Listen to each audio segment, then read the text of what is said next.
Bumalik ako sa palengke guys. Kahapon na malengke ako. Nung magluto ng ngayong umaga, wala pala yung sitaw ko. Nakalimutan ko.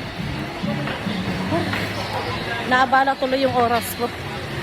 Nakaset lahat ng oras ko kasi nga marami akong gagawin dahil yung anak ko papasok pa. Exam nila sa school.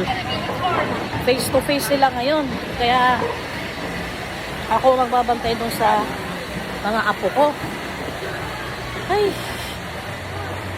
kaasar. Pero bayad ko na yon, babalikan ko na lang. Ayan. Dito na ako, ayan. Diyan ko naiwan kahapon. Ayan. Eh, bulang.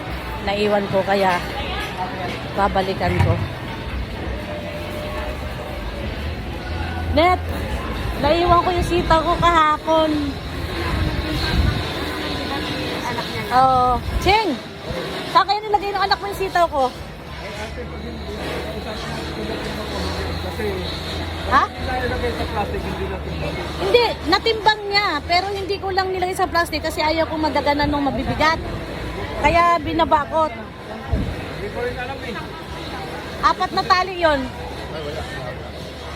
Paano ba? Tawagan siya?